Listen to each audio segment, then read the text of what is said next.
Call the meeting to order. Please all rise for a pledge of allegiance.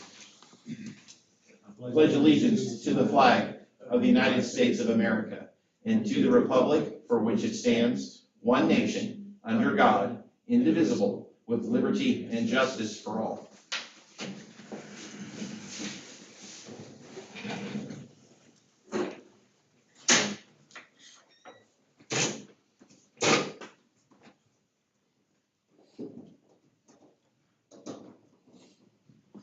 Do a roll call.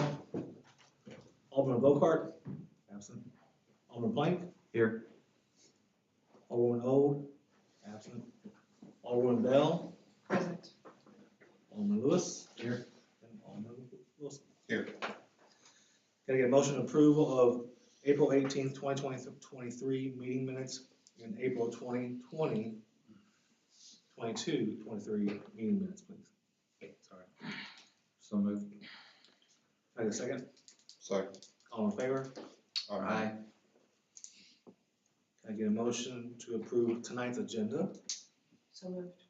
Have a second, please. Second. All in favor? Aye. Moving on to special items. See none. Appointments to boards and commissions, none. Scheduled public comments, just a reminder that your comments need to be received by the city clerk on Wednesday before the meeting. Public hearing, none. Introductions and first readings. Council Bill number 2023-016, an ordinance to amend Chapter 14, Sewer, Water, and Solid Waste of the Code of the City of Ashland, after hours connection. Staff report, please. As in your packet, we just have been going through some of our ordinances as they relate to our utility billing process and reviewing them against current practice. It was annotated that we have not been charging $150 for after hours connections. So when you get disconnected, you got to pay the reconnect fee, which is $75. And then if it's after hours, you would have to pay an additional $150 on top of that.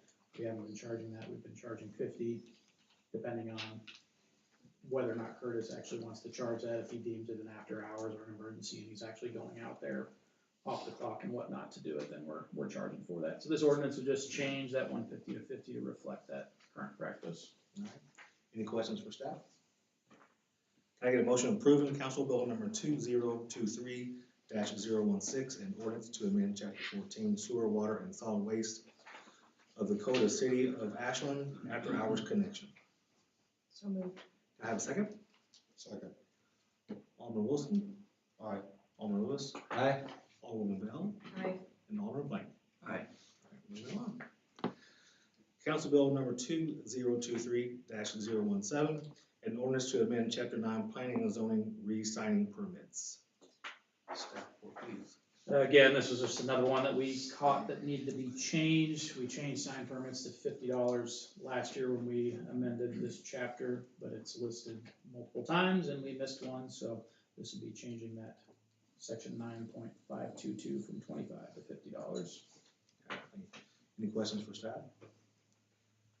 Can I get a motion to approve Council Bill number 2023-017, an ordinance to amend Chapter 9, Planning and Zoning re-signing permits? So moved. Second. Alderman Plank? Aye. Alderman Bell? Aye. Alderman Lewis? Aye. And Alderman Wilson? Aye. Council Bill number 2023-018, an ordinance of the City of Ashland, Missouri to amend a sales tax ordinance. This is a sales tax that we passed before the election, and the Department of Revenue reached out to us and they were not happy with the language of our ordinance. We had exempted out motor vehicles and other personal property.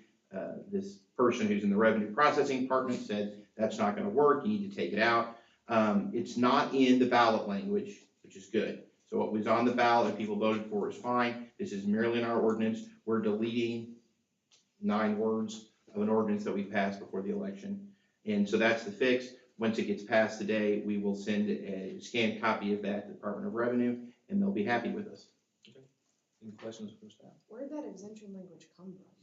I'll be completely honest with you. I got the email, and I just did it. I looked the guy up. He's in the Revenue Department, or the Revenue Processing Department. It's not from the legal staff. We use this language in lots of towns. To my knowledge, we're the only one who got it. But I'm not in the position to tell you a ton about the background. Is he right that we can't have it? I mean, I looked at the statute and it doesn't really, it says everything, but like. And again, I don't want to mislead you all. I did not do a deep dive. I generally thought, well, if the Department of Revenue wants this, I was worried that it might be the ballot language, which would pose a bigger problem, but it's not. It's just our ordinance. If you all want to delay it, I can do a deep dive. Be happy to call a guy up and get more details. But candidly, and again, I'm not insisting, I just did what they asked. But if you'd like, Well, where did we get the exemption language when we put it on the first ordinance? where did we get the exemption language? Is that like standard language you usually put in sales I mean, tax? it's what Lauber produced. I didn't personally draft it. That's what we used. If you'd like me to investigate and research, happy to. I suppose theoretically, every day we don't do this, they could withhold our 1% sales tax. I don't know that, but that would be my worry.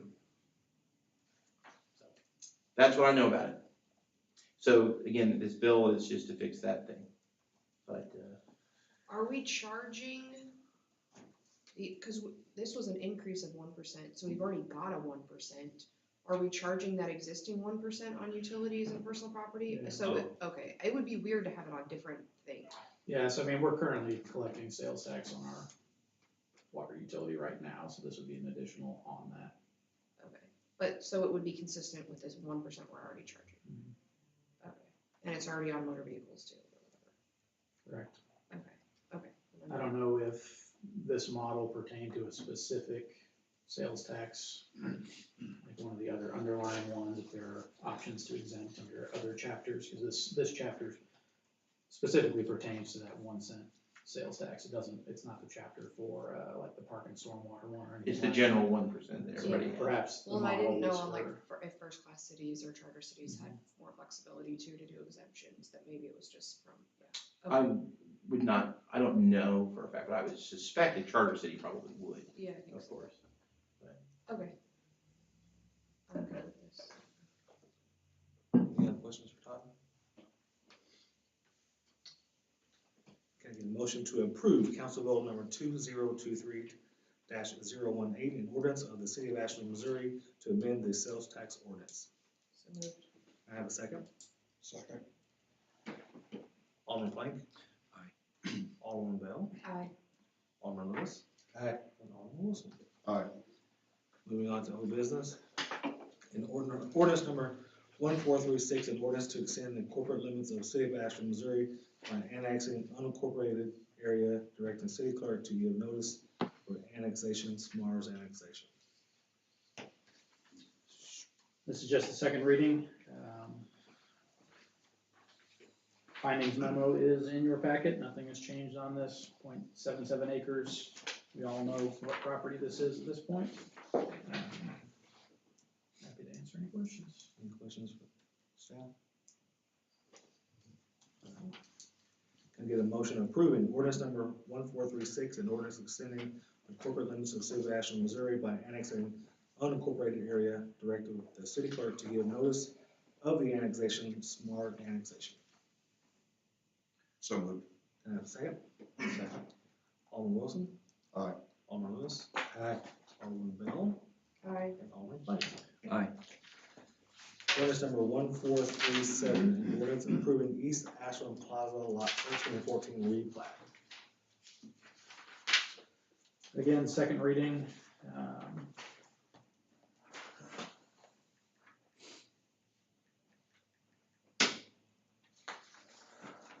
I don't know that there was anything in particular on this one that was still lingering after the last meeting. Yes.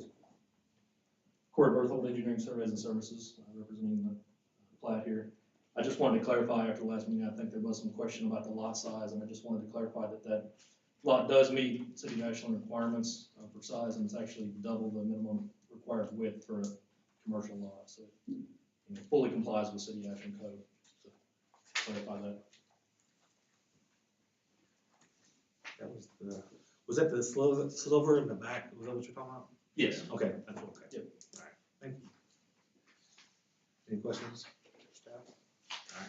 Can I get a motion to approve ordinance number 1437 and ordinance approving East Ashland Plaza Lot 1314 replat? I'll make that motion. Can I have a second, please? Second. Alderman Plank? Aye. Alderman Bell? Aye. Alderman Lewis? Aye. And Alderman Wilson? Aye. Ordinance number 1438, an ordinance approving McDowell subdivision plot 2. Again, second reading, I believe this one we were waiting on recorded easements. I think the I think submitter mentioned that those were recorded last meeting, so all the lingering issues with this one should be resolved at this point. Any questions on ordinance number 1438? Can I have a motion approving ordinance number 1438 and ordinance approving McDowell subdivision plot 2? So moved. Can I have a second? I'll second. Alderman Wilson? Aye. Alderman Lewis? Aye. Alderman Bell? Aye. And Alderman Plank? Aye. Ordinance number 1439, an ordinance to amend chapter 14 sewer, water, and solid waste of Code of City of Ashland after hours connection. Again, second reading, changing the after-hours connection from $150 to $50. Can I get a motion approving ordinance number 1439, an ordinance to amend chapter 14 sewer, water, and solid waste of the Code of the City of Ashland after hours connection? So moved. Can I have a second, please? Second. Alderman Plank? Aye. Alderman Bell? Aye. Alderman Lewis? Aye. And Alderman Wilson? Aye. Ordinance number 1440, an ordinance to amend chapter 9 planning and zoning re-sign permits. Again, second reading, just updating this particular section of code to conform with the ordinance we passed last year, changing sign permits from $25 to $50. I have a motion to approve ordinance number 1440, an ordinance to amend chapter 9 planning and zoning sign permits. So moved. Can I have a second, please? Second. Alderman Wilson? Aye. Alderman Lewis? Aye. Alderman Bell? Aye. And Alderman Plank? Aye. Ordinance number 1441, an ordinance of the City of Ashland, Missouri to amend a sales tax ordinance. And this is again, just what we just talked about a moment ago. The idea is to second reading tonight so we can get it off and get them happy. That goes in effect in October. That's gonna be, I don't know that they've given Darla the particulars on it yet. Obviously, this is holding that process up, but October was the It earliest. should be October. Okay. Can I get a motion approving ordinance number 1441, an ordinance of the City of Ashland, Missouri to amend sales tax ordinance? So moved. Have a second, please. Second. Alderman Plank? Aye. Alderman Bell? Aye. Alderman Lewis? Aye. And Alderman Wilson? Aye. Moving on to new business. A resolution exercising the right to renew the agreements for professional engineering services for general on-call engineering services. Staff report, please. Get it pulled up here. This is just the annual resolution to approve the on-call list. So these are the engineers that we have either worked with or have requested to be on our on-call list. ES&S, Allstate, Bart West, Klinger and Associates, Miko, and McClure. Do we add any new ones, or are they just These are all carryovers from last year. Carryovers. Yeah. Any questions for staff? Can I get a motion to approve a resolution exercising the right to renew the agreements of professional engineering services for general on-call engineering services? So moved. Can I have a second, please? Second. Alderman Wilson? Aye. Alderman Lewis? Aye. Alderman Bell? Aye. And Alderman Plank? Aye. A resolution adopting the utility procedures manual and ordinance with chapter 14 sewer, water, and solid waste of the City of Ashland Code of Ordinance.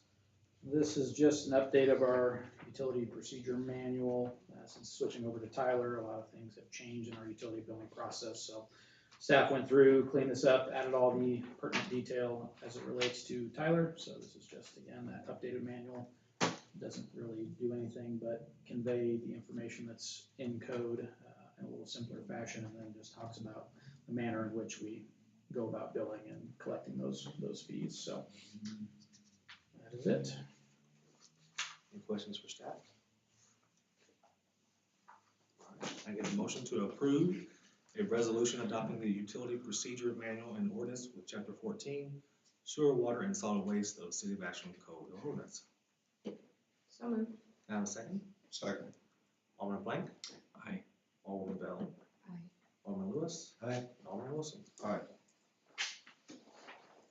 A resolution adopting the city fee schedule policy manual. So much like the utility procedure manual, one thing that I wanted to create over the last year that we just now got around to is creating a fee schedule. This doesn't really dictate anything new, it just puts all of our chargeable fees per code in a singular document, so not only a tool for staff so they can do their job a little better and easier, but also a quick reference for the public. So you have all of our billables in a nice little manual that we'll be able to post on our website and whatnot. Super helpful thing. Yeah, it is. Can I get a motion to approve resolution adopting the city fee schedule policy manual? So moved. Can I have a second? Second. Alderman Plank? Aye. Alderman Bell? Aye. Alderman Lewis? Aye. And Alderman Wilson? Aye. Moving on to reports, mayor's report. Just a few things. I had somebody call about needing an extra street light down on Redbud. The biggest concern, there's a lot of walking activity down that road. It's a little dark towards the end of that road. So what would be the procedure, or how would we calibrate an extra street light? I don't know what the procedure would be, but it would start with Amarin, so I'll send them should have told me sooner, we just had them here this morning for a meeting, so I could have brought it up, that's all right. But I'll reach out to them tomorrow and see what their thoughts are on it. And then would they also be the ones we talked to about Crump Road, north of high school? Yeah. Because there's a lot of joggers up that way. And then I had somebody call, we talked about this last year before you came along, Kyle. On the corner of Kimberly and James Court, there's a little ravine in behind the house on the very first house on the left going down James Court. There's a little ravine there, and there's a couch back there. A lot of people are in those woods playing and stuff like that, and the resident was complaining about the couch. I thought it was taken care of because I didn't hear anything else, but then she reached out to me the other day. We'll take a gander, I suppose. I was wondering. It's on somebody's property. It is, it's Not on mine, somebody. but, I don't know if it's I know it's a rental property. I'm sure it was just dumped by a renter at some Get point. it to the curb by, Yeah. pickup day Thursday. Yeah, that's- that's Just on take the a curb. picture of it and we'll sell it on Craigslist. See There you it? go. See somebody's buying it. And then- Free. I was hoping that Gabe would be here. What is the ordinance as far as how close to park to a stop sign? Should be like 10 feet, give or take. I should know that from the model traffic code, but I don't. I'm waiting for somebody back here to say something. I think it's 8, but 8? So you can be within 8 feet of a stop sign? I didn't think it was necessarily a stop sign, I thought it was like a crossroad. Is it stop sign? Let's see what Todd can I'm gonna, pull up quickly. I wanna see here, I feel like it should be in here. Who's parked close where? I'll address this one. It makes it hard to turn out of a subdivision and somebody trying to turn into this same street, and there's already 2 cars at the stop sign. So, Well, I'm finding the stuff about yielding to stop signs. I'm sure there is something in here about the distance. I'll keep looking if you wanna move on. and that's my report, thank you.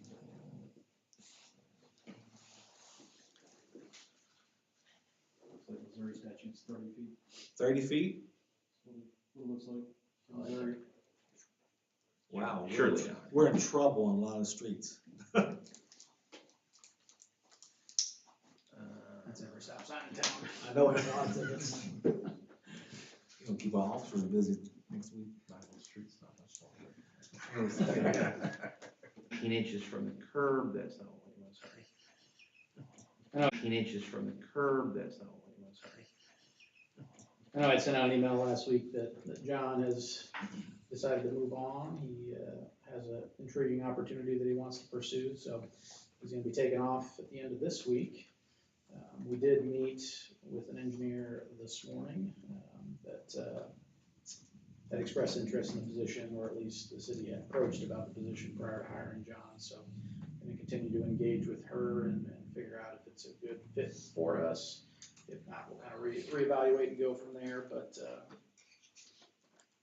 obviously need to do something relatively quickly, and this person already has a level of experience with what the expectations would be and whatnot from the city previously engaging her, so more to follow there.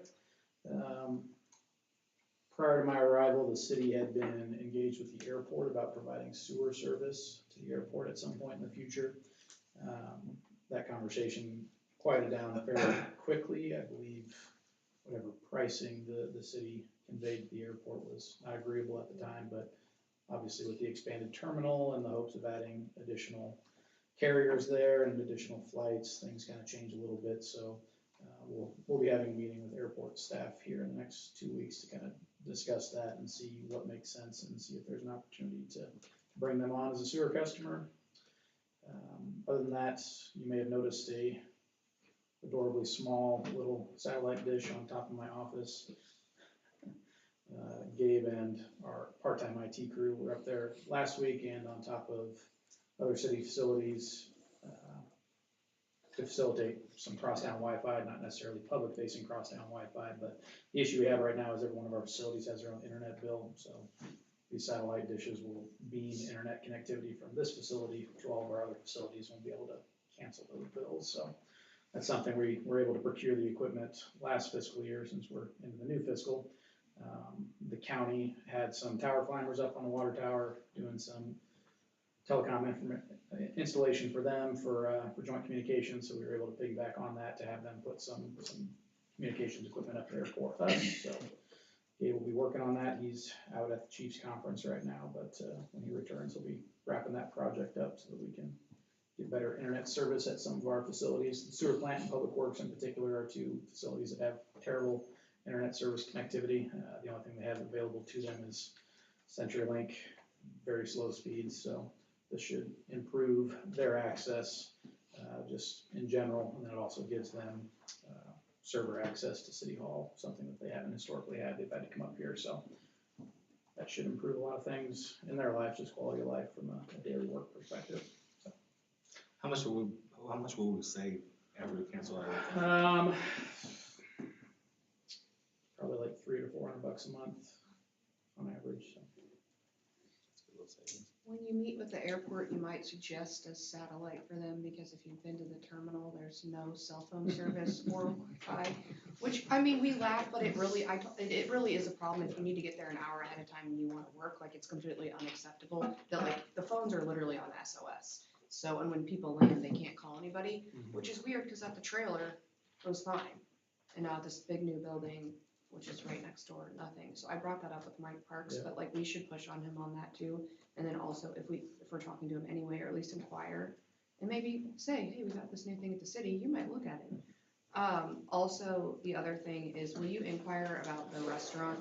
Because I also think that's a benefit to Ashland residents, having a food option there. And I know they had it out for bid, and the bids were supposed to come back like a month ago. And I know they put it out once and then didn't pick anybody. And then they put it out for bid, and last I heard, they were in that process, but they were really hopeful. And I think they contacted some folks in Ashland and some local businesses about putting another location there. But technically, it'd be open to the public. Like if you wanted to go grab dinner out there, you'd be able to do it. So I'm interested in knowing, is that process moving along? Jeff City for many years had a chicken restaurant at the Jeff City airport that people went to. Yeah, and that's what I Strictly- told him. Well, and strictly right for now, you purpose. can't get into that dang restaurant in the Jeff City airport. Have you tried to go there on a Sunday? What's it called now? The landing Yeah, zone? the land zone If you now. haven't been there, it's delicious. And It is. if you go there after church, you're looking at a 2-hour wait. So, I mean, that restaurant really, and we don't collect tax on it, right? Evidently, I But- don't fly as much. As Stephanie. Well, the Jeff City airport's private service only, but if you're in Jeff City, you know about the landing zone, right? It's good. It's Anyway. a good restaurant. But I just feel like I mean, that was promised. No, I shouldn't. And Jeff City chipped money in, it was, and here we are now, how long has that thing been open? 6 months, and there's still no restaurant? We should at least ask questions and put the pressure on them. I will bring it up. All I got. City attorney's report. I think the gentleman's right. The statute seems to say, standard parked vehicle, whether occupied or not, except momentarily to pick up or discharge passengers within 30 feet of the approach of any stop sign. Now, Missouri Model Traffic Code was enacted in 1965. It has all sorts of silly little rules. There's stuff in there about horse-drawn carriages, for instance. But, and a quick Google search, a number of our cities have it on their books and their ordinances. I think you all have the Model Traffic Code, so I would presume it's 30 feet technically. That said, I do have a question before I give my thing. Did you all ever get a check from Charter Communications by chance? A big check for a settlement? A lot of our cities are. Charter had to pay out $39 million to cities. They are appealing to the U.S. Supreme Court. But if you haven't gotten a check, and you would remember this check, it would be tens of thousands of dollars. So skip that. On the 9th of May at 6 o'clock, I'm going to attend the P&Z meeting to give those folks a training in the super exciting subject of parliamentary procedure. I know you will want to come. I keep a copy of Robert's Rules in my car for those, emergencies at cocktail parties where you need to know what a motion to use. So that is what I'm going to do on the 9th to help those folks out. Give a little 30-minute presentation on that. All are welcome to attend. That's my report. Moving on to Board of Aldermen report. Alderman Plank.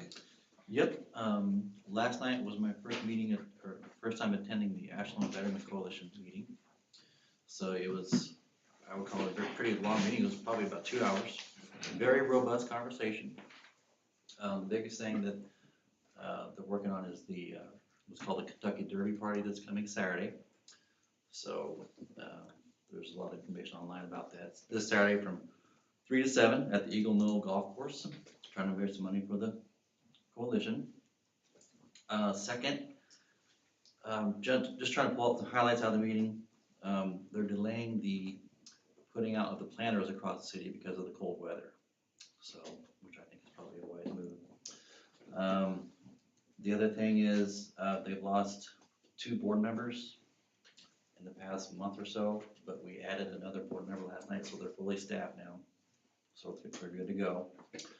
And the thing that I'm probably the most excited about, looking ahead to Christmas, they put down a deposit on getting a couple live reindeer to come to our city on December the 8th.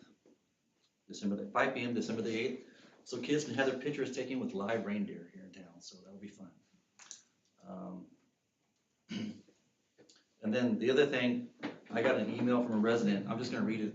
It's just a couple paragraphs. Is it okay if I just read the email? You guys get good context. This individual says, as you know, sewer bills are calculated on how much water we use. The issue, summer watering of yards and landscaping. You might be shocked to hear that many contractors did not install a second water meter to keep sewer bills to what is actually being sent to the sewer plant. Finding someone to install a second water meter after a house is built is impossible. I have been trying to find someone to install one for 3 years. Solution. The City of Columbia takes the customer sewer use from November through March sewer bills, throws out the highest and lowest months, and then takes the average of the remaining 3 months and uses that for the summer months. Since you are going over the utility bills, now would be a good time to review this. So I did give Kyle a heads up on this one. I don't know, Kyle, did you want to speak to this issue? Yes, I mean, the primary issue here is the water meter. So for those that don't know this, we install the water meters when the house is built. We'll do the irrigation meter at that time if one is requested at that time, but our staff doesn't go out there and do it after the fact. So if you've owned that house for 3 years and you want an irrigation meter in, you have to go contract that out. So there's some challenges there, and I don't know the root cause of it. I think it's probably the fact that we do pit meters. Those are a little bit more complicated.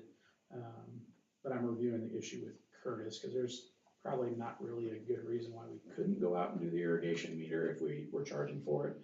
It's just not something that is current practice in the water department. So got a note out to Curtis to talk about it, just to see what his thoughts are on it.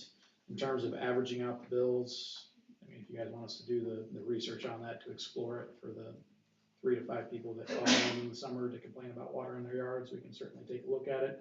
I don't know if our accounting software can easily take on that workload. We'd have to do some research there. I'd probably do some additional implementation to try and average out bills. But that's kind of what I looked into today after Lauren sent me the email, so.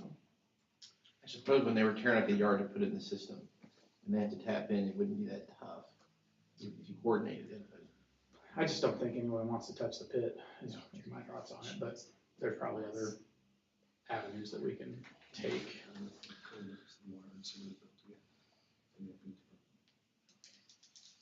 So what, the irrigation is at a lower rate? No, I mean, irrigation's, so the issue with this one in particular, he's watering his yard, he's watering landscape, whatever the case may be, it's 1 meter. So, I mean, whatever your water meter reads, that's what you're getting charged for consumption on sewer. He's suggesting that we average out sewer bills in order to give him a discount on that and to account for water that is being used for watering purposes. But a separate irrigation meter, Just doesn't bill sewer. Yeah, It that's just what I'm bills saying. the water. Yeah. Correct. But so the assumption is it would be less. The water is the same price. The water's same price, You just but don't the get sewer charged is for less. the the sewer. water that goes in your house is presumed to all go in the sewer. Yeah. It goes to the washing machine. The water in your yard doesn't go into sewer. Correct. So he's saying that the separate meter measures only water that you spray in your yard, which is presumed not to go into the sewer. A trivial sum in most instances, I would think. I would say, I mean, I'd be in favor of if there's only like 3 people who are complaining of the city, and if we're able to go ahead and install the irrigation meters ourselves, I'd be okay with that. I don't think, like, the budget billing just, like, that's kind of what utilities do with budget billing, where they kind of average over and then they chew it up at the end of the year. I think that sounds like a headache and one that is probably not worth our time, but.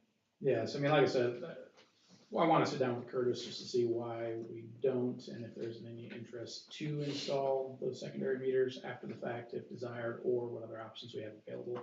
Obviously, I'm coming down from Iowa, where pit meters are not the practice, because every house has a basement, so the meters are all in the basement, or if it's a slab, it's in the utility closet. I've never been in a community where everything's out in a pit.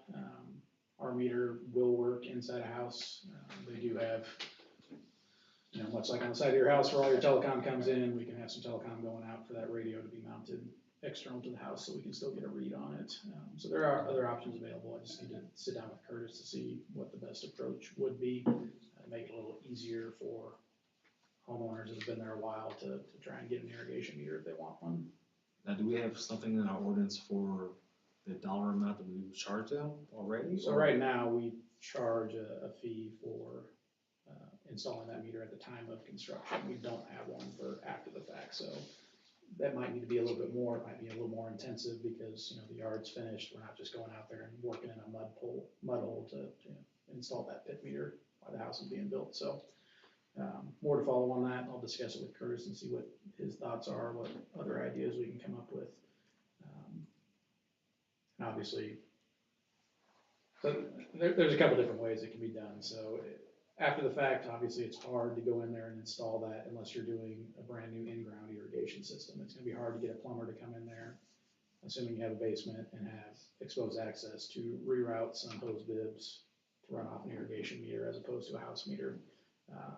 I don't know if that's the particular challenge or if it's just the fact of getting the meter installed. I think his follow-up email said it was the meter that was the challenge, right? Not necessarily yeah. So, I mean, if we can address the meter issue, I think we have some flexibility there. We just need to figure out what the best option available to us is. I can remember when we increased those rates, but it was always real vague as to whether that, I think it went from like 600 to 800.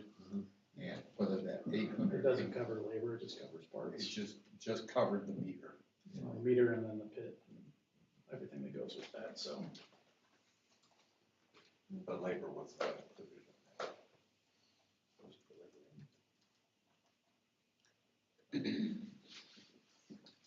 Like I said, got a note out to meet with Curtis this week to see what his thoughts and ideas are.